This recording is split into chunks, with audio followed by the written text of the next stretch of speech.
월요일날 점심 먹자는데 그때도 아플 것 같아요. 이 말이잖아요. 의원님께서는 홍 시장님의 이런 SNS 글 땀도 안 되는 사람은 내가 왜 신경 쓰느냐 이러지만 취지율이 벌써 다르잖아요. 다 알 수 있는 이야기 아닙니까? 네 편 내 편 없는 신개념 시사 토크쇼 중립기어 받고 살펴봅니다. 안녕하세요. 중립기어의 얼굴 장하얀입니다. 오늘은 김재원 전 국민의힘 의원 모셨습니다. 어서 오세요. 안녕하세요.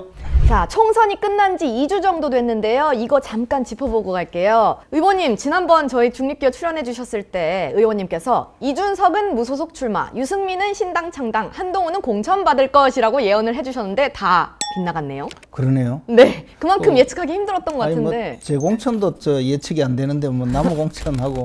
본격적인 현안 질문 드리겠습니다. 윤석열 대통령과 이재명 대표의 영수회담에 관심이 쏠리고 있습니다. 그런데 실무 협의부터 약간 삐걱거리는 모양새인데요. 이재명 대표가 요구하는 것들로 예상되는 것들이 몇 가지 있습니다. 우선 첫 번째로 전국민 25만 원 지원금, 이채 양명주 중에 하나라도 꼭 관철을 시키려고 할 것 같은데 의원님이 생각하시기에 뭐 여당이나 대통령실도 이건 좀 받아줘야 된다라고 생각하시는 게 있으세요? 저는 민생지원금이라는 내용 이 부분에 대해서는 대통령이 행정권의 수반으로서 예산을 편성해야 국회에서 심사를 할 수 있는 것이거든요. 네. 그리고 나머지는 입법 사안이잖아요. 그쵸. 입법 사안은 대통령에게 요구를 할 게 아니고 국회에서 여야 협상을 통해서 해결을 하고 그 문제이고 대통령은 그 법안이 잘못되었을 때 거부권을 행사하겠다는 건데 법안이 처리가 되지도 않았는데 거부권 행사하지 마라, 뭐 거부권 행사하지 않겠다고 약속해라. 이것은 위헌적인 발상이라고 보고요. 그 다음에 이제 25만 원 지원금 문제는 과연 우리 경제가 지금 버틸 수 있느냐, 우리 국가의 재정이 지원금을 줄 정도의 14조 이상의 예산을 편성할 정도로 여력이 있느냐. 전부 기업들이 그 실적이 나빠서 법인세가 안 거친다는 거거든요. 네. 부동산 거래가 활발하면 양도소득세, 그래서 소득세가 많이 거치는데 소득세도 안 거치잖아요. 이런 것을 생각하면 국가 부채는 눈덩이처럼 불어나 있고 세수는 없고, 그런데 또 돈 찍어가지고 뿌리자. 그러면 나중에 그것이 결국은 물가 상승으로 오고 그런 악순환을 반복하게 되거든요. 만약에 정부에서 정말 그것을 수용해서 전 국민에게 지급을 한다 치면 이재명 대표가 대통령을 설득해서 돈을 나눠주는 거잖아요. 그 국민들 입장에서는 이재명 대표가 정말 정치력도 있고 서민들도 생각하는구나 라는 그런 인상을 심어줄 수 있기 때문에 이재명 대표로서는 굉장히 좋은 일이죠. 예. 만약에 대통령이 이 문제에 대해서 받아들이지 않는다면 어떻게 될까요? 그러면 또 이렇게 이야기할까요? 대통령이 민생도 돌보지 않고 지금 이 도탄에 빠진 국민들 돌보지 않고 오로지 검찰 동원해서 정치 탄압만 하고 있다. 이렇게 또 공격할 거 아니에요. 그래서 이재명 대표 입장에서는 받으면 좋고 안 받으면 더 좋고 뭐 그런 주제를 갖고 가서 지금 이야기하는 거니까 과연 이것이 회담의 주제로서 가능한 거냐. 그렇기 때문에 실무회담이 굉장히 중요하고 실무회담을 통해서 사전에 어느 정도 정지 작업이 되어야 되는데 제가 봐서는 애당초부터 이게 이 협의가 잘 안 되는 주제를 들고 나와 있어요.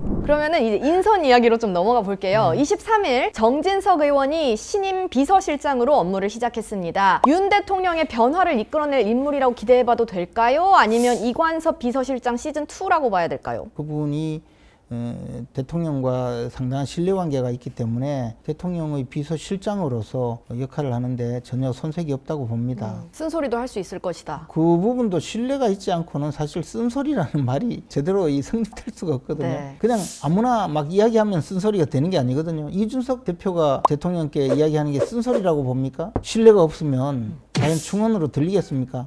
그렇지 않잖아요. 그래서 쓴소리를 할 수 있다라는 말은 우선의 신뢰가 기반이 되어야 된다는 거죠. 그런 면에서도 정진석 대표가 아주 훌륭한 분이죠. 자, 그러면은 여야 이야기로 넘어가 보겠습니다. 국민의힘은 관리형 비대위를 꾸려서 전당대회를 준비하기로 했습니다. 수도권 의원들과 낙선자들은 혁신형 비대위 출범을 요구했다고 하는데 의원님 생각은 좀 어떠세요? 혁신을 통해서 당의 모습을 바꾸는 것이 필요하다고 봅니다. 근데 우리가 관리형, 혁신형 이렇게 이야기했을 때 관리형이라고 말하는 분들은 이야기 잘 들어보면 이 체제를 그대로 두고 비대위원장을 뽑아서 비대위원회를 구성해서 의사결정 주체가 필요하니까 그냥 선거관리만 해서 곧바로 후임 당대표를 선출하자 이런 의미로 관리형 대표라고 주장하고, 근데 실제로 과거에 혁신형 비대위라는 것은 그런 게 아니고 김종인 할아버지처럼 들어오셔서 내가 임기도 내 멋대로 할 테니까 임기 가지고 떠들지 말고 내가 시키는 대로 해. 당 이름도 바꾸고 경선 룰이고 뭐가 다 바꾸고 심지어 당헌의 전문도 바꿔가지고 당을 뜯어고치겠다. 이러는 분이 진짜 혁신형 비대위였죠. 근데 지금 말하는 말하는 혁신형 비대위라는 거는 그게 아니거든요. 그래서 저는 비대위가 혁신형이냐 또는 관리형이냐 이게 중요한 것이 아니고 비대위가 구성되면 당내에 많은 분들의 의견을 받아서 경선 룰을 좀 바꿀지 말지를 폭넓게 논의한 다음에 전당대회를 하는 것이 필요하다고 생각해요. 자, 민주당에서는 이제 총리 관련해서 주호영 의원을 총리로 밀고 있는 분위기입니다. 가능성 얼마라고 보시죠? 저는 뭐 굉장히 가능성이 높다고 봅니다. 지금 상황에서는 주호영 의원에 대해서 민주당이 호감을 표시하는 것이 정말 맞다면 굉장히 좋은 일이죠. 지금 상황에서 어차피 우리 당이 108석이잖아요. 그 국무총리는 국회에서 인준 표결에서 통과가 되어야 임명할 수 있거든요. 그래서 민주당에서 호응하는 분이라면 임명하기가 훨씬 편할 거라고 생각합니다. 근데 주호영 의원은 민주당에서도 오케이 할 의원이다라는 말씀이신 거네요. 제가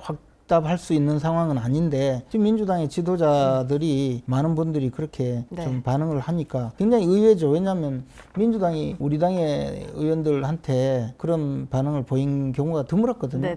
만약 제 이름이 올라가 보십시오. 아마 벌떼처럼 보고 일어났어요. 윤석열 대통령과의 오찬은 건강상의 이유로 거절했는데 비대위원들과는 만찬을 했다는 보도가 있었습니다. 이와 관련해서 조정훈 국민의힘 의원은 타이레놀 먹고서라도 만났어야 된다라고까지 얘기를 했어요. 의원님은 한 전 비대위원장이 윤 대통령을 만났어야 된다고 보세요? 당연하죠. 저는 제가 이제 2004년도에 처음 국회의원이 돼서 지금까지 이것저것 많이 경험했지만 공식적으로 비서실장을 통해서 식사하자, 오찬을 하자 이렇게 제안했는데 거절했다는 이야기. 건강상으로 완곡히 거절했다 하지만 다 알 수 있는 이야기 아닙니까? 그 이야기를 저는 진짜 처음 들어요. 거절했다는 이거는 이야기. 우리나라뿐만 아니고 다른 나라에서도 이런 이야기를 들어본 적이 없어요. 아마 야당 의원들도 김 의원 저 한번 이야기 좀 하고 싶은데 차 한잔 합시다 하면 물론 야 내가 이거 불려갔다가 혹시 사쿠라 소리 듣는 거 아니야? 이런 불편함이 있을 수는 있지만 그래도 갈 거예요. 주위에 다 이야기하고 대통령이 나한테 보자는데 내가 이렇게 이야기하겠다 하면서 공개적으로라도 하겠죠. 딴 분이 아니고 여당 소속이고 직전에 비대위원장을 했고 그걸 앞서가면 검사장 승진하고 법무장관 되고 비대위원장이 된 것은 사실은 다 윤석열 대통령이 만들어준 자리예요. 그건 뭐 다 알잖아요. 정치적으로 뭐 생각이 좀 달라져서 조금 멀어졌다 하더라도 대통령이 그 화해의 손짓을 보낸 것 아닙니까? 그리고 뭐 윤 대통령 스타일이 또 어깨 한번 툭 치면서 야 미안하다. 뭐 그러면 다 끝나는 거거든요. 그럴 기회를 만들려고 했을 수도 있는데 제가 아파요. 금요일 날이잖아요. 지금 아픕니다. 그리고 월요일 날 점심 먹자는데 그때도 아플 것 같아요. 이 말이잖아요. 그게 가능한 이야기인가요? 저는 이게 저 대통령과의 관계를 더 악화시키는 원인이 되지 않기를 바라요. 왜냐하면 안 그래도 지금 여권이 이리저리 분열이 되어 있잖아요. 박근혜 전 대통령과 이명박 전 대통령이 이 진영 내에서 이렇게 갈라지는 현장에 제가 있었거든요. 그렇게 해서 사실 결국에는 탄핵까지 가고 불행한 사태가 있었죠. 그래서 이번의 일은 어쨌든 두 분이 끝까지 이 감정적으로 갈라서는 일은 굉장히 좋지 않은 일이다라고 저는 그렇게 생각합니다. 홍 대구시장과 이제 대통령이 만나서 식사를 한 다음에 홍 대구시장이 SNS에 강력한 비판을 했잖아요. 의원님께서는 홍 시장님의 이런 SNS 글 어떻게 보셨어요? 홍 시장님은 오로지 다음에 대선에 도전할 때 조금이라도 방해가 될 만한 사람은 철저하게 공격을 하는 분이고 나는 절대 한동훈 위원장이 무슨 나하고 경쟁자라서 이렇게 공격하는 게 아니다. 깜도 안 되는 사람을 내가 왜 신경을 쓰느냐 이러지만 지지율이 벌써 다르잖아요. 그러니까 이제 저렇게 공격을 하시는 거죠. 그리고 이준석 대표는 공격 안 하잖아요. 당내 경선할 대상이 아니거든요. 이제 경쟁자가 아니기 때문에 견제할 필요가 없다. 협조를 받아야죠. 국회의장 자리를 놓고 출사표를 던진 민주당 의원이 많습니다. 추미애, 정성호, 조정식 등 쟁쟁한데요.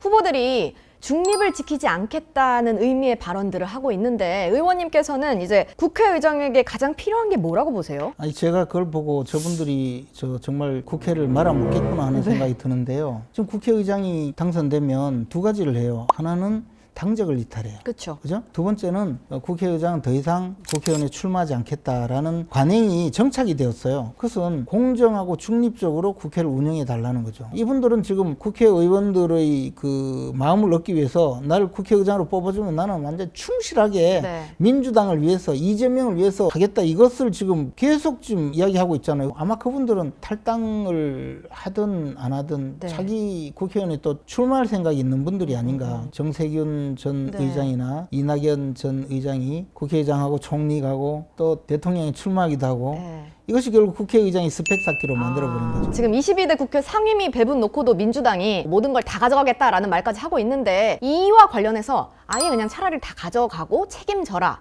라는 의견도 있고 다 가져가는 건 안 된다라는 의견이 있는데 의원님 한 말씀 해주신다면요? 21대 국회에서 실제로 그런 일이 벌어졌어요. 그때 이제 조영 원내대표가 원구성 협상을 하는데 말이 잘 안 통하고 하니까 그러면 우리 당신들이 주겠다는 상임위조차 네, 우리 다 안 가질 가져- 테니까 네. 당신들이 다 가져가라. 이렇게 해서 실제 그렇게 운영을 1년 이상 했잖아요. 다시 줬잖아요. 해보니까 네. 결국은 우리가 뺏어와야 될 상임위에서는 그래도 막을 수 있었던 여러 가지 사안을 민주당이 줘버리니까 처리가 안 되는 겁니다. 좀 약간 원구성 협상이 더디게 진행되든 또는 더 나가서 우리가 굉장히 힘들더라도 상임위의 배분 문제에 대해서는 적극적으로 협상을 해서 우리가 가져와야 된다고 생각을 해요. 이 야당에게 조금이라도 네. 방어를 하려면 우리가 네. 가져야 될 상임위는 또 우리 위원장이 있어야 네. 그래도 그 상임위 운영을 통해서 좀 야당의 그 아주 무지막지한 국회 운영을 조금이라도 막을 수 있다고 생각합니다. 자, 그럼 인사이 전당 마지막 시간입니다. 라스트 원미니 코너인데요. 김재원 전 의원님께 딱 1분 드리겠습니다. 총선 이후에 연일 한동훈 전 비대위원장을 향해 비판의 목소리를 쏟아낸 홍준표 대구시장에게 1분 동안 가감없이 말씀하시면 됩니다. 홍준표 시장님 지금 중국에 가서 푸바오 잘 좀 돌봐주시길 바라고요. 그만큼 우리 당에 애정도 가지시고 우리 당의 한동훈 위원장도 우리 당의 아주 중요한 자산이니 너무 공격하지 마시고 또 맞는 말을 하시더라도 너무 공격적으로 하시면 듣기가 거북합니다. 그래서 맞는 말을 하시더라도 좀 점잖게 하시기를 바랍니다. 자, 김재원 전 국민의힘 의원과 함께한 중립기어 마무리하겠습니다. 구독과 좋아요, 알림 설정 한 번씩 꼭 눌러주시고요. 시청해주신 여러분 고맙습니다. 고맙습니다.